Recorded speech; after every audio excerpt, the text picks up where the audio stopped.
महायोगी उपाध्याय श्री गुप्ती सागर जी गुरुदेव के प्रवचन और लेटेस्ट धार्मिक भजन व कार्यक्रम निशुल्क देखने व सुनने के लिए हमारे YouTube चैनल गुप्ती धाम को आज ही सब्सक्राइब करें और सबसे पहले देखने के लिए बेल आइकन पर क्लिक जरूर करें।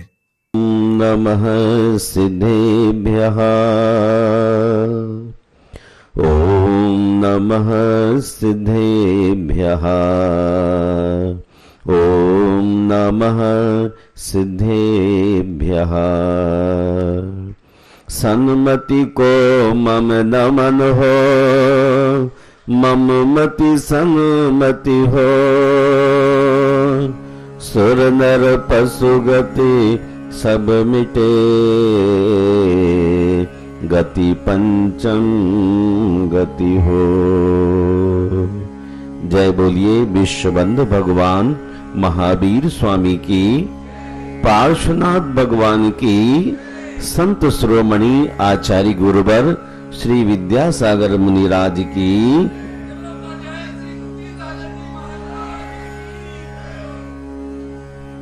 धर्म स्नेह बंधु को, श्रमण संस्कृति के उन नायकों ने तीर्थंकरों की देशना का आस्वादन करते हुए मंद बुद्धि के भक्तों को इस तरह से तीर्थंकरों की वाणी को परोसने की कोशिश की है कि सीधी वह आत्मसात हो जाए। जब हम गुरु की वाणी को आत्मसात करने लग जाते हैं तो अमल की भूमि पर भी चल पड़ते हैं। जब कोई बात समझ नहीं आती तो हम आचरण की जिंदगी में नहीं जी पाते। आचरण तभी प्रारंभ होता है जब हम उस चीज को अच्छी तरह समझ लेते हैं, और समझने के लिए हमें गुरु का सानिध्य ही मूल्य रखता है। आत्मा की बात कभी किसी भी युग में होगी तो गुरु मुख से ही संभव है। जैन होने के 16 संस्कारों में, या कहिए बच्चे के पैदा होने के बाद 16 संस्कारों में अध्यात्म की शिक्षा गुरु मुख से ही मिलती है। और जो गुरु हमें आत्मा का मार्ग सुझाते हैं बिल्कुल डायरेक्ट। देखिए, जैसे कि मां अपने छोटे बच्चे के लिए इशारा करके बुला लेती है। आप थोड़े समझदार हो गए इसलिए आप कम हियर कहते हैं, लेकिन मां इशारे से बच्चे को बुला लेती थी। वैसे ही जो हम अपने गुरुओं के साथ संबद्ध हो जाते हैं, तीर्थंकरों की वाणी इशारे में हमारे भीतर जानी शुरू हो जाती है। जब तक हमारा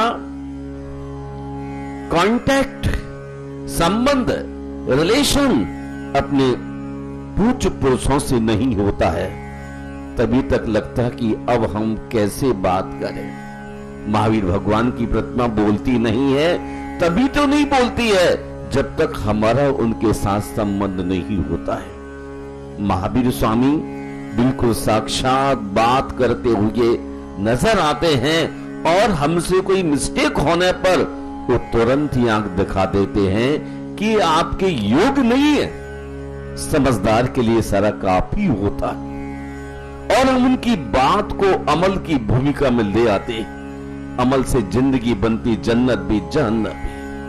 सचमुच हम अपने अच्छे आचरण के माध्यम से ही अपने जीवन को महान बना पाए। कहते हैं ऐश्वर्य पात्र दाने न तपसा लभते दिवम, ज्ञानेन च सबम जीवो दुख दाम गति महसा। यह जीव पात्र दान से ऐश्वर्य को, तप से स्वर्ग को, और ज्ञान से मोक्ष को, हाँ, पाप से दुखदाई गति को प्राप्त होता है। हमें जानने की जरूरत है समझने की आवश्यकता भी है। मां अपने बच्चे के लिए बहुत सलीके से भोजन खिलाती है, इतने सलीके से खिलाती है कि उसकी बीबी भी इतने सलीके से नहीं खिला पाती। मैं देखता हूं, जब गांव की जिंदगी जीता था तो मां भोजन कराते वक्त पास में बैठ जाती थी और एक हाथ में पंखा लेकर के पंखा डुलाती रहती थी और धीरे धीरे अपने डिब्बों से सामान निकाल के थाली में परोसती रहती थी। मां का तरीका ही बिल्कुल भिन्न था। मां के पंखा डुलाने का तरीका भिन्न था, मां के परोसने का तरीका भिन्न था। उस चेहरे को देख करके सोचती थी कौन सी वस्तु बेटे को दी जाए ताकि वह अनायास ही ग्रहण करता चला जाए। जिस वस्तु की इच्छा नहीं हो डाल दे तो भूख ही खत्म हो जाए। महानुभाव, जब आप तीर्थंकरों के चरणों में, निर्ग्रंथ गुरुओं के चरणों में जाते हैं तो उनकी उपासना करने के क्रम में भी यही क्रम बतलाया गया है। यदि हम अपने ऋषि मुनियों के लिए चारों दान की भूमिका लेकर के चलते हैं, उनके लिए यदि पिच्छिका की आवश्यकता है और आप कमंडू लेके पहुंच जाएं तो एक्सेप्ट नहीं किया जाएगा। सर्दियों में चटाई की आवश्यकता है और आप कुछ और अन्य वस्तु लेके चले जाएं तो आपके प्रति प्यार ना उड़ेगा। कोई ग्रंथ का स्वाध्याय करने का मन कर रहा है गुरु का और जो सोचा हुआ है अनुयोग उसी के मुताबिक कोई ग्रंथ लेकर के आ जाता है तो मन बांस उछलता है। जो सोचा था वही श्रावक लेकर के आ गया है और बहुत विशुद्धि के साथ स्वाध्याय शुरू हो जाता है। ये तारतम्य गुरु शिष्य का, मां बेटे का सदियों पुराना है, कोई आज की बात नहीं। जब हमने पात्र को दान दिया तो ऐश्वर्य की प्राप्ति अनायास होने लग जाती। भगवान महावीर के तीर्थ में जीबंदर कुमार हुए और जीबंदर कुमार को भस्मक व्याधि हो गई थी जिसका कोई इलाज नहीं था। लेकिन जीबंदर कुमार के एक गिलास खीर से, दूध की खीर से आचार्य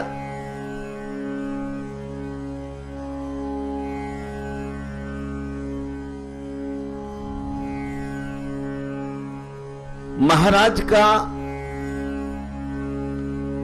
आरिदंदी का भस्मक रोग जीबंदर कुमार की एक गिलास खीर देने से दूर हो गया।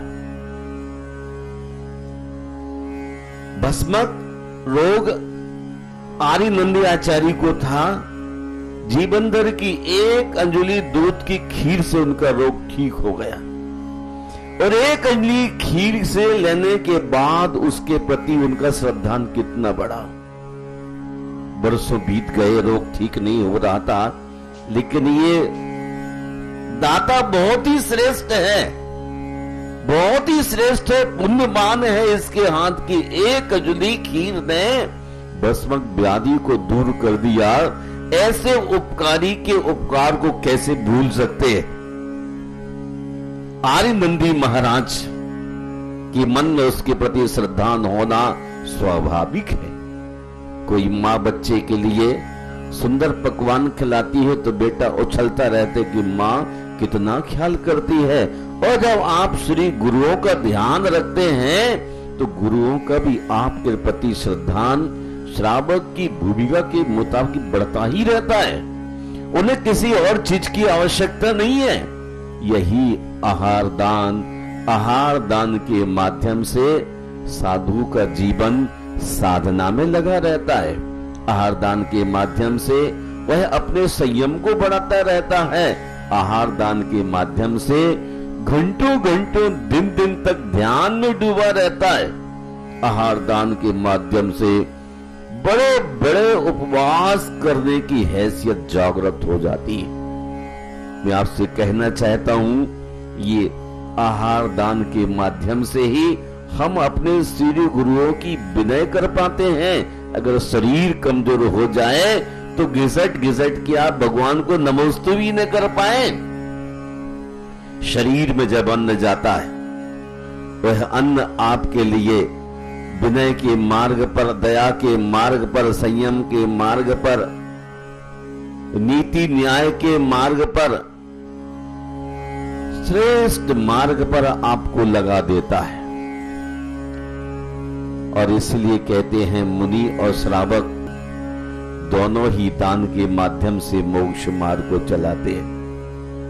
श्रावक साधु को अन्न दान आदि दान देकर के मोक्ष मार्ग चलाता है, तो साधु रत्नत्रय का दान देकर के श्रावकों के लिए संन्यास पथ की ओर ले जाते हैं। और संन्यास पथ की ओर चलने से ये तीर्थंकरों का पथ चल पड़ता है। महानुभाव, हमें कभी देने से नहीं कतराना चाहिए। कुएं में जैसे जैसे जल आता रहता है और वो कुआं बाहर भेजता रहता है, तो उसमें और जल आता रहता है।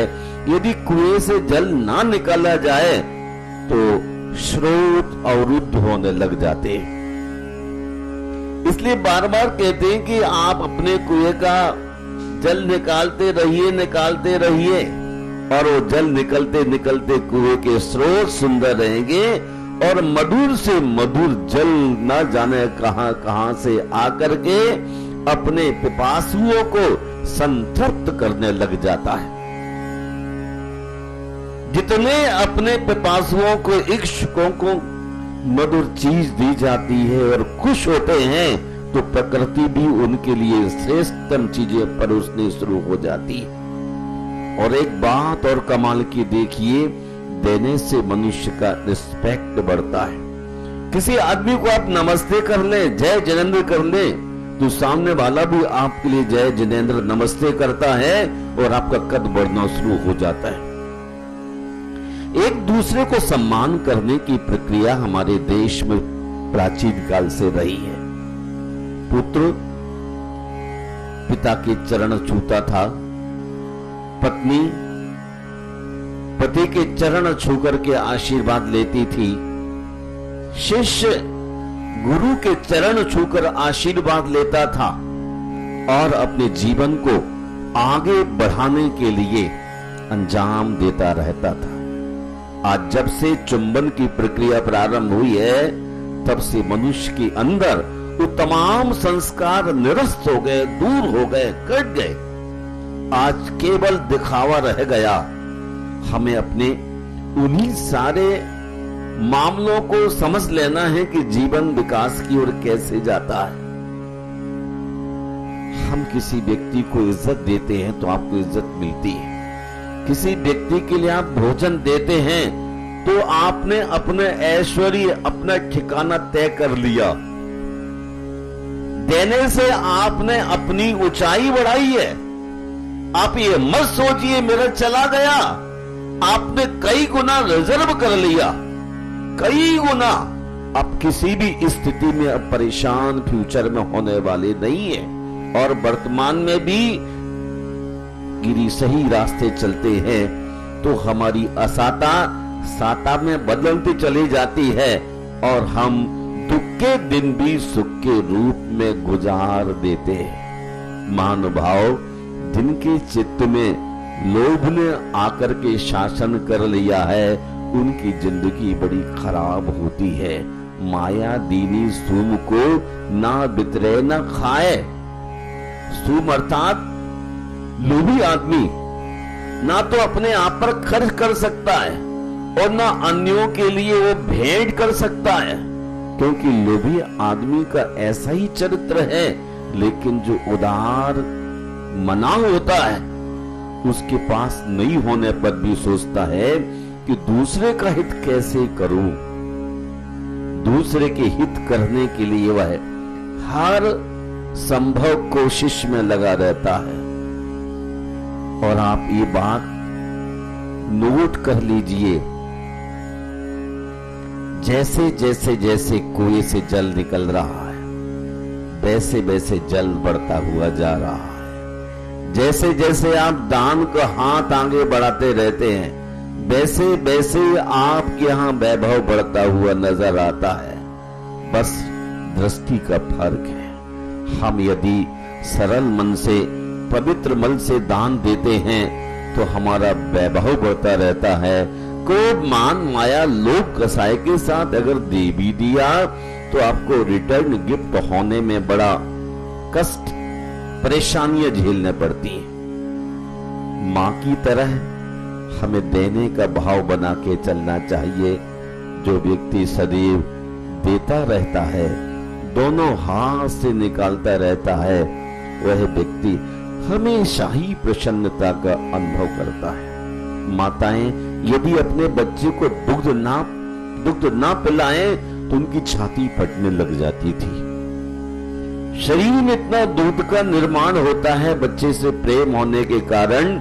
जब मां बच्चे को दुग्ध पान करा देती थी तो उनको रिलैक्स, शांति का अनुभव होता है। माली पौधे को पानी पिला देता है, पौधे को पानी पिलाने के बाद माली खुशी का अनुभव करने लग जाता है, कभी दुखी नहीं होता है। हम भी दान जब करने लग जाते हैं, निरंतर करते रहते हैं, हम इस बात का एहसास नहीं करना चाहिए जब मेरे पास धन हो जाएगा तब दान करूंगा। आपके पास कभी भी नहीं हो सकेगा। आज आपके पास जो है उसमें से ही शेयर करना चाहिए। कभी ऐसा नहीं हुआ कि आपके परिवार में 5 सदस्य हो गए, अब मैं कैसे क्या करूं? जो भी तुम्हारे पास होता है 5 मेंबर उसी में अपनी गुजर जीवन यापन कर लेते हैं। लेकिन जब आप अच्छे काम करने का वक्त आता है, दान का मौका आता है, तो कहते मेरे पास क्या है। और ये सोच ही आपकी जिंदगी को रिवर्स में लेती चली जाती है। आपके पास बहुत कुछ है। आचार्य कहते हैं जो है उसमें से ही आपको हाथ आगे बढ़ा देना चाहिए। लेकिन ये कम लोगों की समझ पड़ती है। जो है उसका ही हम उपयोग करते हुए चले। लेकिन सोम लोभी आदमी कहता है जब मैं कुछ कलेक्ट कर लूंगा तब कुछ करने की सोचूंगा। ये नेगेटिव सोच व्यक्ति के लिए खतरनाक होते हैं। ऐश्वर्य पात्र दाने न, पात्र को दान देने से ऐश्वर्य बढ़ता ही रहता है, बढ़ता ही रहता है, बढ़ता ही रहता है। महानुभाव, कौन नहीं जानता कि दिगंबर संत रत्नत्रय का दान दे करके अपनी जिंदगी को और भी उन्नति की ओर ले जाते हैं। संत हमेशा त्रिभुवन पति तिलक जिनेंद्र को देखते हैं कि उसने सब कुछ दे दिया। तुम सा दानी क्या कोई हो, जग को दे दी जग की निधियां। आपने सब कुछ ही दे दिया प्रभु, लेकिन मैं उसमें से कुछ भी नहीं लौटाने की हैसियत रखता। सब कुछ हमको वसीयत में मिल गया, लेकिन परिणामों की निर्मलता न होने के कारण आदमी कहता है मेरे पास कुछ भी नहीं। पार्स प्रभु के मंदिर का निर्माण होने जा रहा है और आप भी ये कहेंगे मेरे पास क्या है जो मैं दे सकूं। और पड़ोस में यदि कोई 400 गज का शक्ति नगर में सुंदर सा भवन मिल जाए तो रातों रात आप खरीदने के इच्छुक देख ही जाते हैं। लेकिन कहते मेरे पास क्या है, मैं कुछ कर ही नहीं सकता हूं। ये मनुष्य के प्रकर्ष लोभ का कारण है। और जो प्रकर्ष लोभ होता है उस व्यक्ति के अंदर संसार के सारे दुर्गुण होते। लोभो सब विनाशनो, लोभी आत्माओं का सब कुछ विनष्ट हो जाता है। प्रभु के चरण में आओ, बहुत शालीनता के साथ अपने को भी भेंट कर दो। भगवान, मैं भी आपका ही अस्तित्व हूं, मैं और कुछ भी नहीं हूं। इसलिए हमारे सामने जब तीर्थंकर जैसे पात्र उपस्थित हो जाएं, तब भी आप कहोगे मैं क्या करूं। देखो चंदन वाला के पास क्या था? क्या था माता जी? क्या था? जेल के अंदर तल घर में डाल दिया गया है, बाल उड़ा दिए गए हैं, जंजीर से बांध दिया गया है, बस जीर्ण शीर्ण है, लेकिन महावीर को आहार देना है। उबले हुए उड़द वो उसके लिए दिए गए थे सेठानी के द्वारा, और वो कितने कीमती हो गए। अब सोचते मेरे पास क्या है, जो है उसने दिया, और वो क्या से क्या हो गए। आप ये क्यों सोचते हो मेरे पास कुछ भी नहीं है? जब आप सोचने लग जाएंगे मेरे पास कुछ नहीं है, तो नेगेटिविटी बढ़ने से आदमी पीछे जाएगा। ये मनोविज्ञान भी है और सिद्धांत भी है। आप हमेशा महत्वाकांक्षी बन करके आगे बढ़ने की कोशिश करें। मेरे पास समय नहीं है, परिवार के लिए समय ही समय, बच्चों के लिए समय ही समय, किटी पार्टी के लिए समय ही समय, घूमने के लिए समय ही समय है। लेकिन आप महावीर के प्रतिनिधि, पंच महाभक्त के धारी मुनि राज के आने पर आप सोचते मेरे पास समय नहीं है। बच्चे के लिए पढ़ाई करना है, होमवर्क बहुत पड़ा है। अरे वो होमवर्क करते करते मजदूर ही बनेगा, और महात्मा के चरणों में आने के बाद तो महापुरुषों में चला जाएगा। लेकिन आज ये फैशन बन गई कि बच्चों के पास समय नहीं, समय नहीं, समय नहीं। टीवी के पास बैठने के लिए समय है, गेम खेलने के लिए समय, लेकिन संस्कार देने के लिए आपकी जिंदगी में बच्चों को कोई समय नहीं। और बच्चों को लाने की आपकी जो भावना नहीं होती है, उस कारण से ये बच्चों का चरित्र का निर्माण नहीं हो पाता है। मेरा आपसे बार बार निवेदन है कि आप उत्तम पात्र को देख करके शालीनता के साथ अर्पण करना सीख लीजिए। आप जितना देंगे उससे ज्यादा आपको मिलेगा। यहां तीर्थंकर पार्श्वनाथ भगवान का जिन मंदिर बनने वाला, और इतना विशाल जिसकी आपके चित्त में कल्पना भी ना कर पाएंगे आप।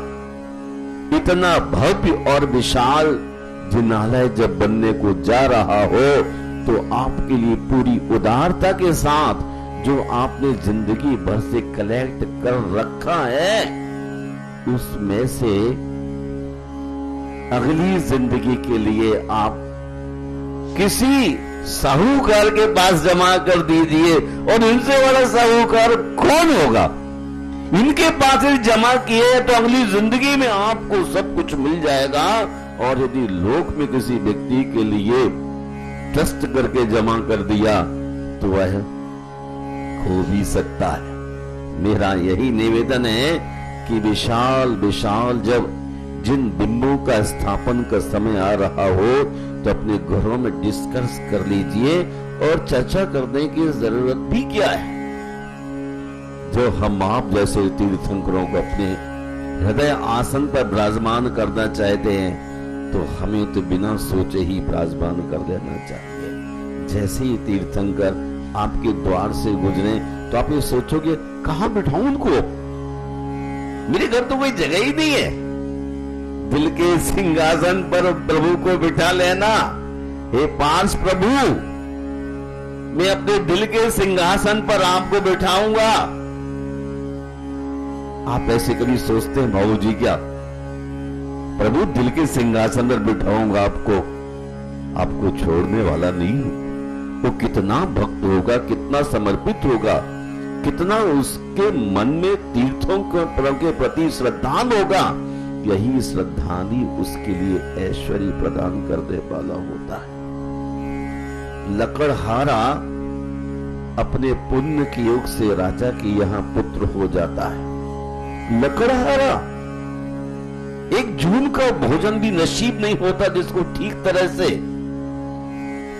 वो भी धर्म के प्रभाव से राजा के यहां पुत्र हो जाता है। और वैभव का भोग करने लग जाता है। ये ऐश्वर्य कैसे मिला? धर्म की शरण में जाने के बाद। ग्वाले को जंगल में एक शास्त्र रखा हुआ था और मुनिराज को भेंट कर दिया।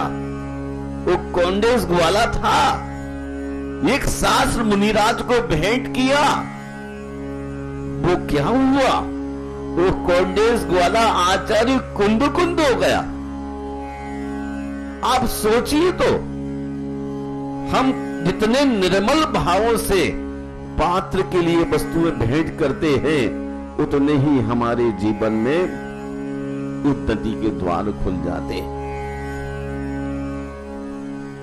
सेक्टर 7 में जब गोल्डन टेम्पल बनाने की प्रक्रिया चली थी तो वहां कहते थे कुछ भी नहीं है।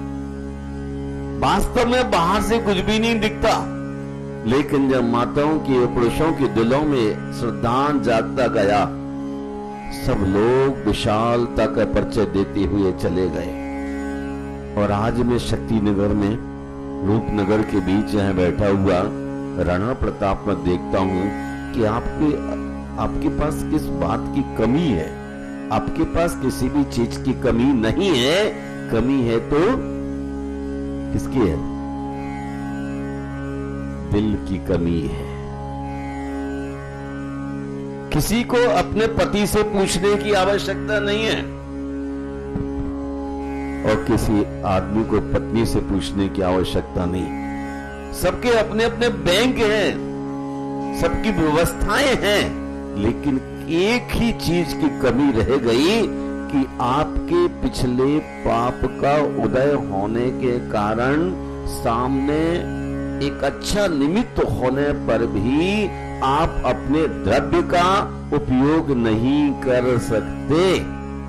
आपने ऐसा पिछली जिंदगी में अच्छा काम नहीं किया।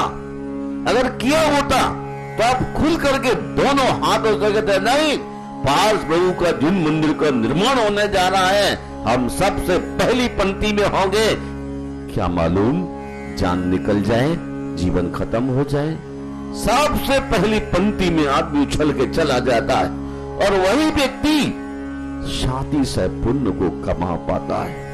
उसके घर कभी ऐश्वर्य की कमी नहीं रहेगी। खेत में एक मुट्ठी धान फेंकते हैं, कई मुट्ठियां लौट करके आती हैं। जब आप सच्चे देव गुरु शास्त्र के चरणों में अपनी श्रद्धा के सुमन धन के रूप में और अन्य चीजों के रूप में भेंट करके चले जाते हैं, तो आपका ऐश्वर्य लौट करके आता है। मैं आप सबके मंगल की कामना करता हूं और चाहता हूं कि आपका जीवन भी आनंदित हो। आपके पिछले पुण्यों के अभाव होने पर भी चलो इतना तो कम से कम है कि आप यहां धर्म सभा में आने की साहस कोशिश तो कर रहे हैं। धीरे धीरे आपके ऊपर जमी हुई जंग भगवान का बार बार दर्शन करने से, स्पर्शन करने से उतरनी शुरू हो जाएगी। और जब आपका अंतराय निकट लाएगा, खत्म हो जाएगा, तो आपको तुरंत ही भाव आएगा कि बस अंतराय खत्म हो गया आप तो। और अब रखा हुआ द्रव्य भगवान के निर्माण में हम लगा देते हैं। जिन मंदिर में जिन बिंब से बड़ा कोई पुण्य नहीं होता है। दान के 7 क्षेत्रों में सबसे कीमती जिन बिंब है, जिन बिंब का हम स्थापन करते हैं, पात्र के लिए आगे बढ़ते हैं। दूसरा आपसे डिस्कस करना चाह रहा था कि अपने जीवन में दान के साथ थोड़ी तपस्या भी करने की कोशिश करना। जो आदमी थोड़ी थोड़ी तपस्या कर लेता है, वो भी एक दिन दिव्य अर्थात स्वर्ग चला जाता है। कार्तिकेय मुनिराज कहते हैं, जो व्यक्ति 1 साल का रात्रि भोजन का त्याग करता है, उस व्यक्ति के लिए 6 महीने के उपवास का पुण्य मिलता है। और जो 6 महीने के उपवास का पुण्य फल एकत्रित कर लेता है, वो निश्चय ही तपस्या का उत्तराधिकारी अपने आने वाले जीवन में देवी अर्थात स्वर्ग जा सकता है। आने वाला जो नेक्स्ट दुखमा काल है उसकी झंझटों से बचना है तो आज ही टिकट बुक करा लीजिए। झटने काल के दुख से बचना है तो आज ही टिकट बुक करा लीजिए। हम त्याग के मार्ग पर चल पड़े, तपस्या शक्ति के मुताबिक ही सही। ऐसा ना हो हमारे पास शक्ति बहुत हो और हम कपट गुण शक्ति को छुपाते हुए चलते रहें। खाने के लिए और भोगों के लिए तो भाग करके लपक पड़े और भगवान के लिए कि मेरे पास तो समय नहीं है। यदि आपका मित्र भी अभी आ जाए और आपसे कहे भाई साहब चलेंगे क्या घूमने के लिए, घूमने नहीं राणा प्रताप मंदिर में अभिषेक करने के लिए, तो आप कहेंगे मेरे पास तो आज टाइम नहीं। बात खत्म, टॉपिक क्लोज हो गया। थोड़ी देर बाद आपने फिर फोन किया कि भाई साहब लीला होटल में मेरे पास 2 कार्ड आए हैं और शाम को चलोगे क्या? वो क्या कहता है, हाँ जरूर चलूंगा, जरूर चलूंगा। लीला होटल में आनंद मनाने के लिए जरूर चलूंगा, लेकिन राणा प्रताप के पार्स प्रभु के अभिषेक के लिए कहता मेरे पास अभी हैसियत नहीं है। ये पाप का उदय है और पुण्य का उदय। दोनों के बीच में आप देख लीजिए कितनी दूरी है। भगवान के दरबार में आने के बाद पुण्य का बंध होता है और लीला होटल में जाने के बाद तो संसार के ही ताने बानों का सृजन होता है। प्रत्येक माँ को अपने बच्चों को संस्कारित करने के लिए इसलिए कहा जाता था। वो प्रारंभ में माताएं बच्चों के हाथ में अक्षत बादाम देकर बच्चों से मंदिर में चढ़वाती थी। अक्षत और बादाम देकर बच्चों से चढ़वाती थी ताकि बच्चे की हैबिट में आने लग जाए। अब तक तो उसने लिया ही है, खाया पिया है, अब दान करने का संस्कार। इसलिए अच्छे लोगों को मैं देखता हूं कि अपने पर्स से पैसे निकाल के बच्चे को हाथ में देते हैं, दान पात्र में डाल करके आ जा। वो भी डालेंगे और बच्चों से भी डलवाते हैं ताकि संस्कार विकसित होने शुरू हो जाएं, वरना उनके बच्चों में आदत अभी नहीं तो कभी नहीं, अभी नहीं तो कभी नहीं। पैसे की कोई कमी नहीं, लेकिन संस्कारों का अभाव। जब कोरोना का भी दबाव पड़ा तब भी भोजन करते हैं, और जब कोरोना का प्रभाव नहीं था, नोटबंदी नहीं थी, तब भी आप भोजन करते थे। कौन सी कमी रही? बल्कि कोरोना काल में तो महिलाओं से आपने नित नई डिश बनवाई, नित नई डिश बनती रही, और जब नोटबंदी नहीं होती तो खाने का भी आपको वक्त नहीं होता था। तो कोरोना का कोई बहाना नहीं कर सकता है। ये तो बेईमान झूठा मायावी मन कहता है कि अभी प्रॉब्लम्स चल रही है, लेकिन ऐसे बुरे भाव ला करके भगवान की दर पर आपको कोई वैकेंसी निकली है अच्छे काम करने के लिए, तो आप चूकिए मत। बेटी की शादी बैंक से लोन देकर कर सकते हैं, तो मंदिर का निर्माण जो आपने जोड़ रहा है, छुपा के रखा है, उसका एक बार सदुपयोग करके देख तो लीजिए, वरना खाया खोया बह गया, खाया और चला गया। कहां गया वो? खाने में चला गया। हाथ दीजिए, साथ दीजिए, और यदि पार्स प्रभु के चरणों में भेंट किया तो हाथ दीजिए, साथ लीजिए। इधर इंजेक्शन लगा, उधर आराम हो गया। इधर पार्स प्रभु के चरणों में आपने जिन बिंब स्थापित करने का मन बनाया, उधर धड़ाक से आपके लिए कितना लाभ हो गया। यह आपके लिए विचार करना है। समय हो रहा है, मैं विराम लेता हूं, पर आपकी उत्सुकता को देखना चाहता हूं कि जिन बिंब निर्माण की प्रक्रिया में आप सभी के लिए 4 कदम आगे बढ़ के आना है और एक एक जिन बिंब भरत चक्रवर्ती ने 72 जिनालय कितने विशाल विशाल बनवाए थे कैलाश पर्वत के ऊपर। 500 धनुष के विशाल विशाल बने थे। हम आपसे अनुरोध करते हैं, हम ऐसे विशाल बिंबों की स्थापना करने का सौभाग्य अर्जन करें। आपके मंगल की कामना करता हूं और चाहता हूं कि ऐसे विशाल कैलाश पर्वत पर जो जनालय थे, ऐसे जनालय तो हम आपके नसीब में नहीं है ना, लेकिन कम से कम 500 धनुष। एक धनुष में कितने हाथ? 4 हाथ, 6 फुट का 500 धनुष। कितनी विशाल प्रतिमा हुई।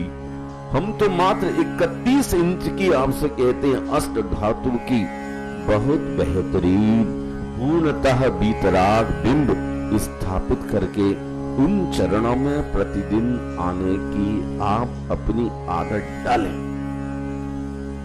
देखो, एक बात पूछता हूं, आप पूरे देश में घूम फिर करके आ जाते हैं, लेकिन जब वहां घूमते घूमते होटलों में ठहरते ठहरते आपका मन थक जाता है, लेकिन शाम को जब प्लेन फ्लाइट से आप अपने घर उतरते हैं और अपने पलंग पर सोते हैं तो नींद ज्यादा अच्छी आती है। होटल में बहुत अच्छी अरेंजमेंट थी, लेकिन आपको नींद अपने बेड पर अच्छी आई। तो आप बहुत सारे लोगों के द्वारा स्थापित मूर्तियों के दर्शन करते हैं तो इतना आनंद शायद नहीं आता होगा, लेकिन अपने द्वारा स्थापित मूर्ति का जब दर्शन करेंगे, स्पर्शन करेंगे, अभिषेक करेंगे तो आपका मन बहुत ही उछल जाएगा। हमारे राजी बहुत भाई पीड़ित प्यार से चल करके सुबह से आ जाते हैं और पार्श्वनाथ को छूते हैं, क्योंकि हमने भगवान की स्थापना की है। तो आप अपने तीर्थंकरों को स्थापित करके रोज उनका अभिषेक कीजिए, पूजन कीजिए, स्पर्शन कीजिए। वो आपके दिल के लिए बहुत ही खुशी देने वाला है। तो हम गोधा साहब से कहते हैं कि एक एक जिनकी इच्छा हो आप अपने पत्रक में लिखना शुरू कर लीजिए। जिस दिन 22 तारीख का मुहूर्त होगा उसी दिन भाव से स्थापित करने की पूरी कोशिश कर देंगे और बहुत ही शीघ्र यहाँ पर वो चित्र दिखाई देगा। साक्षात 24 जिनालय वो हमारे प्राणों के लिए शांति देंगे। मैं आपके मंगल की कामना करता हूँ और चाहता हूँ आप मशवरा करके बहुत शीघ्रता का परिचय दें। मैं क्या कहूँ, ज्यादा कहने से भी तो फायदा होने वाला नहीं है। अगर नींबू में रस है तो ही तो निकलेगा, पर मुझे पता है कि रस तो है और उस रस का शेयर कर लीजिए इस भाव के लिए और अगले भाव के साथ। इन्हीं शब्दों के साथ मैं आपके आगामी सुख ऐश्वर्य के लिए आशीर्वाद देता हूं कि कोई व्यक्ति अपने कर्तव्य से पीछे ना हटे, कर्तव्य से पीछे ना हटे, कर्तव्य पथ की ओर उन्मुक्त होता रहे, बढ़ता रहे, बढ़ता रहे, बढ़ता रहे और बढ़ते बढ़ते अपने लक्ष्य को साध ले। इन्हीं शब्दों के साथ जय बोलिए पार्श्वनाथ भगवान की। संत श्रोमणी आचार्य गुरुवर श्री विद्यासागर मुनि राज की।